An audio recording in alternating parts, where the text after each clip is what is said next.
नमस्कार, स्वागत है आपका जी बिजनेस में। मैं हूं दीपक डोभाल। वक्त हो चला है आज के बुलेटिन का। अगले आधे घंटे में हम आपको देश और दुनिया की तमाम खबरें दिखाएंगे जो आपसे छूट गई हैं। इसके अलावा कोरोना से जुड़ी हुई खबरें भी दिखाएंगे और साथ ही साथ बात होगी बाजार और कारोबार की। तो अगले आधे घंटे में 40 खबरों का पावर डोज। आइए शुरू करते हैं।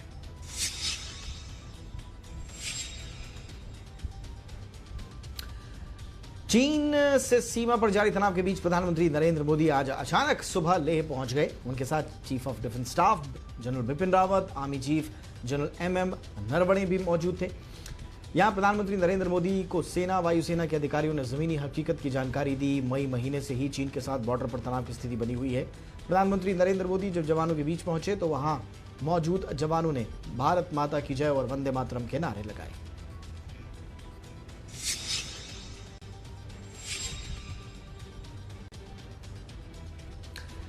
लेह में जवानों के बीच पहुंचकर प्रधानमंत्री नरेंद्र मोदी ने उनका हौसला बढ़ाया। पीएम मोदी ने जवानों से कहा कि आपकी बहादुरी से दुनिया को भारत की ताकत का पता चला है। भारत माता के दुश्मनों ने आपके अंदर की आग और आक्रामकता देखी है। उन्होंने जवानों से कहा कि आत्मनिर्भर भारत का संकल्प आपके त्याग, बलिदान, पुरुषार्थ के कारण और भी मजबूत होता है। जिस ऊंचाई पर आप मां भारती की ढाल बनकर उसकी रक्षा, उसकी सेवा करते हैं, उसका मुकाबला पूरे विश्व में कोई नहीं कर सकता।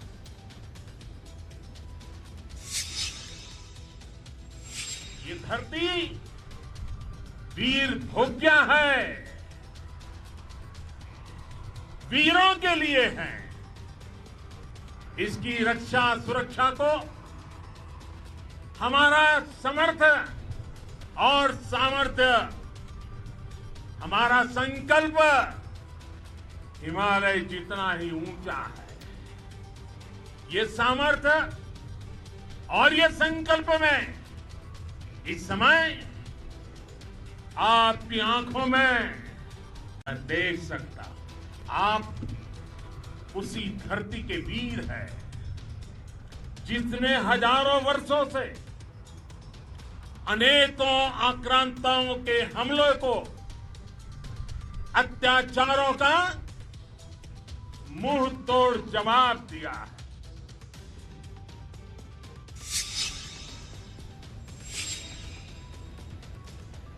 लेह से प्रधानमंत्री नरेंद्र मोदी ने चीन को सख्त संदेश दिया है। पीएम मोदी ने कहा कि विस्तारवाद का युग खत्म हो चुका है, अब विकासवाद का समय आ गया है। विकासवाद के लिए अवसर है और विकासवाद ही भविष्य का आधार है। पीएम मोदी ने कहा कि बीती शताब्दियों में विस्तारवाद ने ही मानवता का विनाश किया है। इतिहास गवाह है कि ऐसी ताकतें मिट गई हैं या मुड़ने के लिए मजबूर हुई हैं।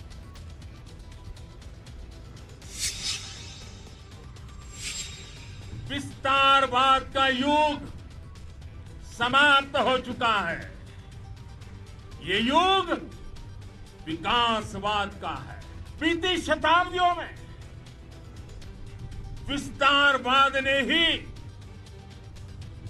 मानवता का सबसे ज्यादा हित किया, मानवता को विनाश करने का प्रयास किया। विस्तारवाद की जीत जब किसी पर सवार हुई है, उसने हमेशा विश्व शांति के सामने खतरा पैदा किया है। पूरे विश्व ने विस्तारवाद के खिलाफ मन बना लिया है।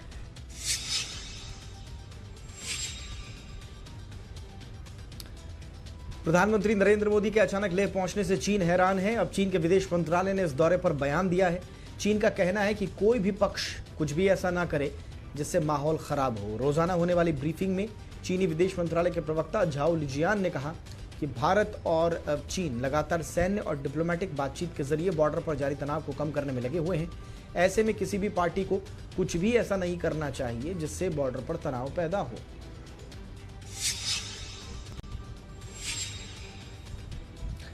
प्रधानमंत्री नरेंद्र मोदी ने लेह के अस्पताल में इलाज करा रहे भारतीय जवानों से मुलाकात की और उनका हालचाल पूछा। ये जवान 15 मई को गलवान घाटी के पास चीनी सैनिकों के साथ हिंसक झड़प में घायल हो गए थे। इस झड़प में भारत के 20 जवान शहीद भी हुए थे जबकि कई घायल हो गए थे।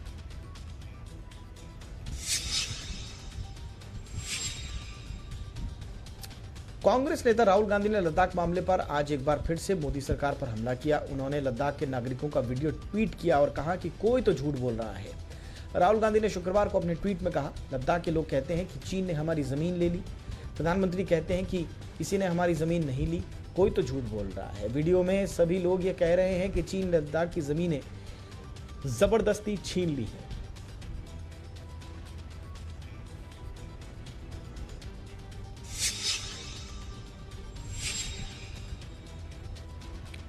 पीएम मोदी ने लेह दौरे पर कांग्रेस नेता मनीष तिवारी ने तंज कसा है। उन्होंने पूर्व प्रधानमंत्री इंदिरा गांधी की एक तस्वीर शेयर की है। उन्होंने लिखा कि जब इंदिरा गांधी ने लेह का दौरा किया था उसके बाद उन्होंने पाकिस्तान के 2 टुकड़े कर दिए थे।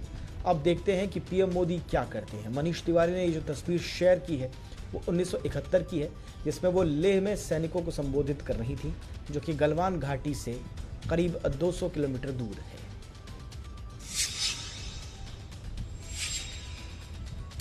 सरकार ने चीन के खिलाफ आर्थिक नाकेबंदी शुरू कर दी है। सरकार ने फैसला किया है कि चीन और पाकिस्तान से बिजली उपकरण इंपोर्ट नहीं किए जाएंगे।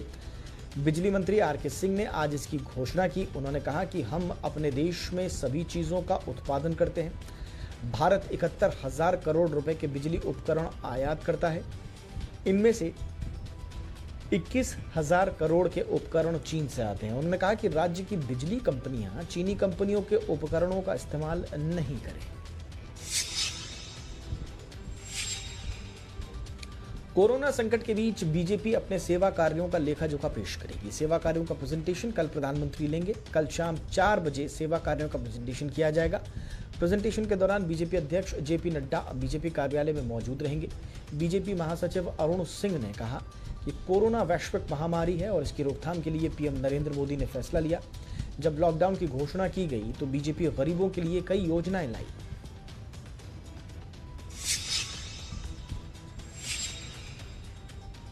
कांग्रेस नेता अहमद पटेल से ईडी की पूछताछ पर प्रियंका गांधी ने निशाना साधा है। प्रियंका ने कहा कि कोरोना महामारी के दौर में जब हजारों लोग मर रहे हैं, हमारे स्वास्थ्यकर्मी मदद की उम्मीद लगाए बैठे हैं। देश की अर्थव्यवस्था अभूतपूर्व संकट का सामना कर रही है। चीन हमारी सीमा में घुस रहा है। सेना के जवान मारे जा रहे हैं, लेकिन हमारी सरकार अहमद पटेल को परेशान करने में व्यस्त है। इससे केंद्र सरकार की विकृत प्राथमिकता स्पष्ट होती है।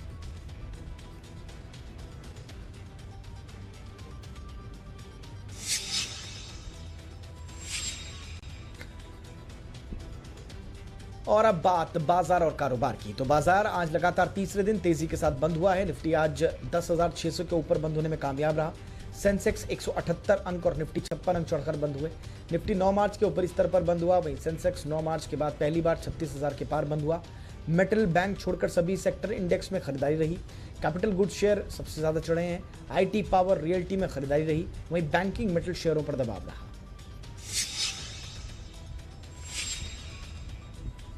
आज के कारोबार में रिलायंस, भारती एयरटेल, TCS और HUL हीरो साबित हुए। हालांकि बैंक निफ्टी दबाव में रहा। आज निफ्टी में चढ़ने वाले शेयर रहे Eicher Motors, Adani port, NTPC और गिरने वालों में GSW steel, Tata steel, HDFC bank, Bajaj finance इसमें शामिल रहे। डिफेंस शेयरों में आज BHEL और सीमेंस ने मजबूती दिखाई।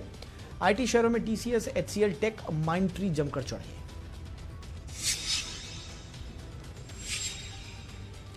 रुपया आज 3 महीने की ऊंचाई पर पहुंच गया है। डॉलर के मुकाबले रुपया आज 38 पैसे मजबूत होकर 74.63 पर बंद हुआ। 2 दिनों में रुपया 1 रुपए से भी ज्यादा मजबूत हुआ। आज रुपया 58 पैसे मजबूत होकर 74.59 पर खुला था। कल रुपया 75.01 पर बंद हुआ था। इक्विटी मार्केट में तेजी से सेंटिमेंट सुधरे हैं। इसका फायदा रुपये को मिला है।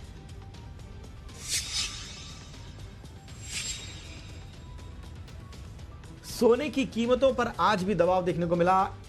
MCX पर सोने के दाम 48,000 के करीब हैं। चांदी में भी आज कमजोरी देखने को मिली है। ऊपरी स्तर पर मुनाफा वसूली से कीमतों पर दबाव है। चांदी भी 49,000 के आसपास कारोबार करती दिख रही है। अमेरिका में नौकरी के शानदार आंकड़े आने के बाद सोने की कीमतों पर दबाव देखने को मिला है।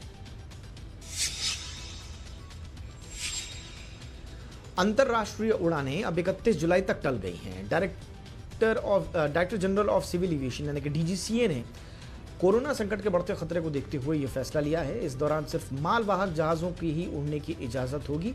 या वो फ्लाइट्स ही उड़ेंगी जिनको डीजीसीए से मंजूरी मिली हुई है। इससे पहले 15 जुलाई तक अंतर्राष्ट्रीय उड़ानें रद्द की गई थी। 24 मार्च को लॉकडाउन के बाद से ही अंतर्राष्ट्रीय उड़ानें रद्द हैं।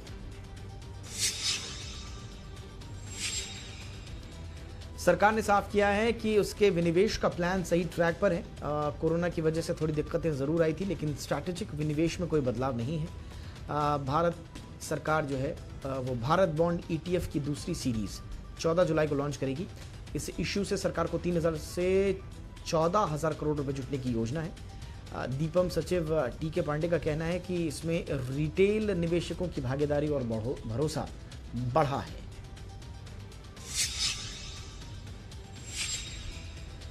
अमेरिका की बड़ी semiconductor company Intel Corp Reliance Jio में 0.39% हिस्सा खरीदेगी।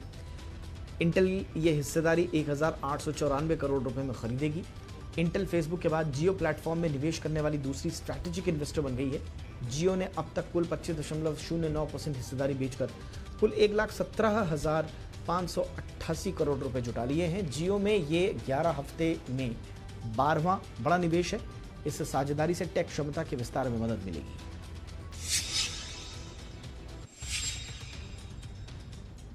रिलायंस जियो प्लेटफॉर्म ने आज अपना वीडियो कॉन्फ्रेंसिंग ऐप जियो मीट लॉन्च किया है। यह ऐप गूगल प्ले और आईफोन के प्ले स्टोर पर है।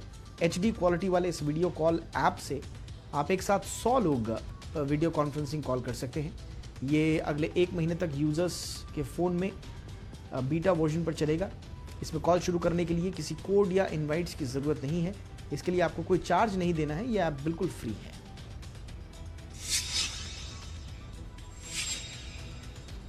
कोरोना संकट के दौरान सरकार ने 61,361 करोड़ रुपए का टैक्स रिफंड जारी किया है। 20 लाख से ज़्यादा टैक्स पेयर्स के ये रिफंड मिल चुका है। CBDT ने बताया कि 8 अप्रैल से 30 जून 2020 के बीच 56 दिन में 20.44 लाख से अधिक टैक्स पेयर्स को रिफंड जारी किया गया है। हर मिनट 76 टैक्स पेयर्स को रिफंड जारी किया गया। दरअसल सरकार लॉकडाउन के दौरान लोगों के दिक्कतों को दूर करना चाहती थी, इसलिए रिफंड में तेजी लाई गई। अमित अग्रवाल को रेमंड का नया चीफ फाइनेंशियल ऑफिसर यानी कि CFO बनाया गया है। उन्होंने संजय बहल की जगह ले ली है। रेमंड में आने से पहले Amit Agarwal Jindal coated steel projects के CEO थे। वो आर्सेलर मित्तल, एसा स्टील, सुजलॉन और जेट एयरवेज जैसी कंपनियों में CFO और CEO के रूप में काम कर चुके हैं। अग्रवाल ऐसे समय में रेमंड से जुड़े हैं जब कोरोना संकट की वजह से बाजार की हालत खराब है।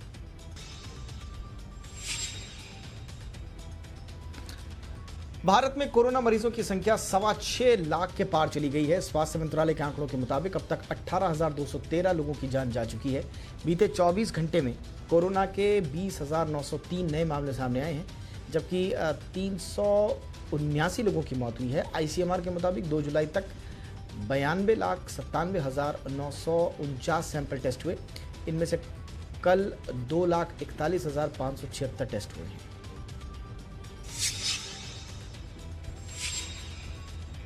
कानपुर में एक हिस्ट्री शीटर को पकड़ने गए पुलिस दस्ते पर बदमाशों ने हमला कर दिया। इस हमले में पुलिस के एक सर्किल ऑफिसर और 2 SI समेत 8 पुलिसकर्मी शहीद हो गए। ये सभी पुलिस जवान उत्तर प्रदेश के कुख्यात हिस्ट्री शीटर विकास दुबे को पकड़ने गए थे। विकास दुबे कानपुर का हिस्ट्री शीटर है और इसके ऊपर 60 मुकदमे दर्ज हैं।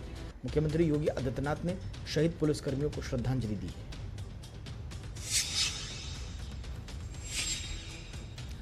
8 पुलिसकर्मियों की मौत के बाद अब इस पर राजनीति भी शुरू हो गई है। कांग्रेस नेता राहुल गांधी ने कहा कि यह वारदात उत्तर प्रदेश में गुंडाराज का एक और प्रमाण है। जब पुलिस सुरक्षित नहीं तो जनता कैसे होगी। कांग्रेस की प्रभारी प्रियंका गांधी ने कहा कि यूपी में कानून व्यवस्था बेहद बिगड़ चुकी है। अपराधी बेखौफ हैं, आमजन और पुलिस तक सुरक्षित नहीं है। कानून व्यवस्था का जिम्मा खुद CM के पास है। इतनी भयावह घटना के बाद उन्हें सख्त कार्रवाई करनी चाहिए। श्रीनगर के मालबाग इलाके में सुरक्षा बलों ने अनंतनाग में जम्मू कश्मीर पुलिस और CRPF के जवानों की हत्या करने वाले आतंकी जाहिद को मार गिराया है। इसी इलाके में उसने एक 6 साल के लड़के की भी हत्या कर दी थी। मुठभेड़ में CRPF का एक जवान भी शहीद हो गया। आतंकियों की खबर मिलने के बाद सुरक्षा बलों ने इलाके को घेराबंदी कर उसकी तलाश अभियान जो है वो शुरू किया था। तभी आतंकवादियों ने गोलियां चलानी शुरू कर दी। सुरक्षा बलों की जवाबी कार्रवाई में एक आतंकवादी ढेर हो गया। मुंबई में 48 घंटे के दौरान भारी बारिश का अनुमान है। मौसम विभाग ने मुंबई और आसपास के इलाकों के लिए शुक्रवार और शनिवार के लिए ऑरेंज अलर्ट जारी किया है। ऑरेंज अलर्ट का मतलब है कि नगरीय प्रशासन किसी भी खराब मौसमी परिस्थिति से निपटने के लिए पूरी तरह से तैयार रहे। आज मुंबई में हो रही बारिश को देखते हुए मुंबई पुलिस ने लोगों को सलाह दी है कि वो अपने घरों में ही रहें, बाहर ना निकलें।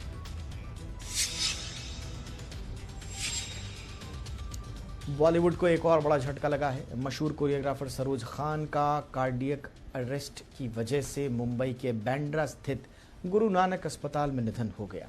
वो 71 साल की थीं। सरोज को कुछ दिन पहले ही सांस में तकलीफ की वजह से अस्पताल में भर्ती किया गया था। अस्पताल में भर्ती होने के बाद उनका कोरोना टेस्ट भी हुआ, जिसके तहत उनकी रिपोर्ट जो वो नेगेटिव आई थी। 4 दशक के लंबे बॉलीवुड करियर में सरोज जी ने 2000 से ज़्यादा गानों को कोरियोग्राफ किया। उन्हें 3 बार नेशनल अवार्ड भी मिले, जो एक रिकॉर्ड है।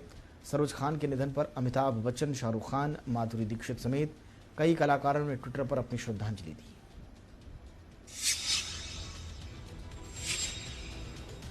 कौन बनेगा करोड़पति के प्रसारण की तैयारियां जोरों शोरों से की जा रही हैं। सूत्रों की माने तो 24 अगस्त से केबीसी का 12वां सीजन ऑन एयर हो सकता है। 12वें सीजन की शूटिंग अगस्त के पहले हफ्ते शुरू हो जाएगी। सुरक्षा का खास ख्याल रखते हुए शो में कुछ बदलाव किए जा सकते हैं। जैसे हो सकता है इस बार शो में आपको ऑडियंस नजर न आए।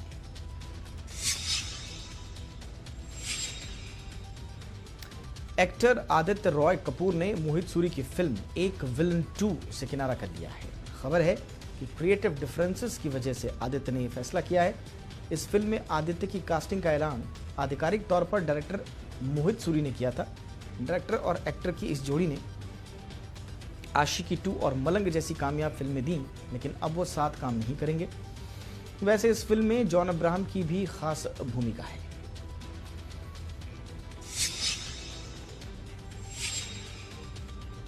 सुशांत सिंह राजपूत के सुसाइड ने बॉलीवुड में नेपोटिज्म को एक अलग स्तर पर ला खड़ा किया है। हाल ही में सुशांत की फैमिली ने एक ऐप लॉन्च किया, जिसके सहारे बताया जा सकता है कि किसी भी फिल्म में नेपोटिज्म का प्रतिशत कितना है। खास बात यह है कि इस ऐप ने आलिया भट्ट की अपकमिंग फिल्म सड़क 2 को रेटिंग्स भी दी गई हैं और इस फिल्म को 98% नेपोटिस्टिक करार दिया गया है।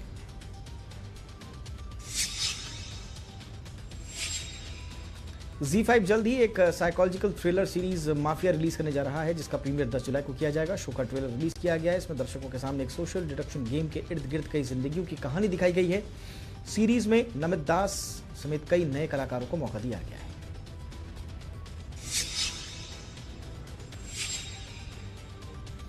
– 2011 वर्ल्ड कप में मैच फिक्सिंग के मामले में श्रीलंका के पूर्व कप्तान कुमार संगकारा से 10 घंटे की पूछताछ हुई। संगकारा ने वर्ल्ड कप 2011 में श्रीलंका की कप्तानी की थी। संगकारा ने अपना बयान दर्ज कराया। उन्होंने अपने बयान में कहा कि ये पता नहीं चल सका कि उन्होंने क्या कहा। और श्रीलंका के पूर्व खेल मंत्री महिदानंदा अलुथगमगे ने आरोप लगाए थे कि 2 अप्रैल 2011 को भारत और श्रीलंका के बीच खेला गया फाइनल्स फिक्स था। भारतीय टीम के स्पिनर हरभजन सिंह आज 40 साल के हो गए हैं, लेकिन कोरोना संकट के बीच उन्होंने अपना जन्मदिन मनाने से इनकार कर दिया। हरभजन सिंह ने कहा कि वो घर में अपने परिवार के साथ छोटा मोटा सेलिब्रेशन कर लेंगे, क्योंकि खुशियों वाला टाइम नहीं है।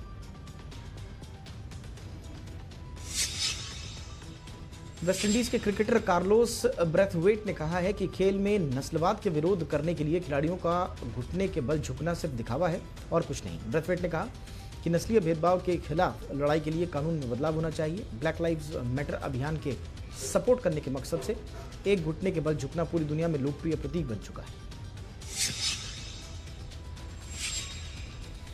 इंग्लैंड के खिलाफ शुरू होने वाली टेस्ट सीरीज के लिए वेस्टइंडीज टीम का ऐलान हो गया है। 15 सदस्यीय इस टीम में 32 साल के तेज गेंदबाज शैनन गैब्रियल को भी टीम में शामिल किया गया है। इससे पहले 14 सदस्यीय टीम का हिस्सा गैब्रियल नहीं थे। जेसन होल्डर टीम के कप्तान हैं। टीम में जर्मन ब्लैकवुड, नक्रुमा बोनर, क्रिक Brathwaite, Sharma brooks, John Campbell को जगह मिली है। तीनों टेस्ट मैच की यह सीरीज 8 जुलाई को शुरू हो रही है। 7 साल क्रिकेट से दूर रहने के बाद एस श्रीसंत क्रिकेट में वापसी को तैयार हैं। 37 साल के श्रीसंत अगले साल आईपीएल नीलामी में शामिल होंगे। 2013 के आईपीएल में स्पॉट फिक्सिंग के आरोपों के चलते उन पर प्रतिबंध लगा दिया गया था, लेकिन इस साल सितंबर में यह प्रतिबंध खत्म हो जाएगा। तो ये था आज का बुलेटिन। इजाजत दें, नमस्कार।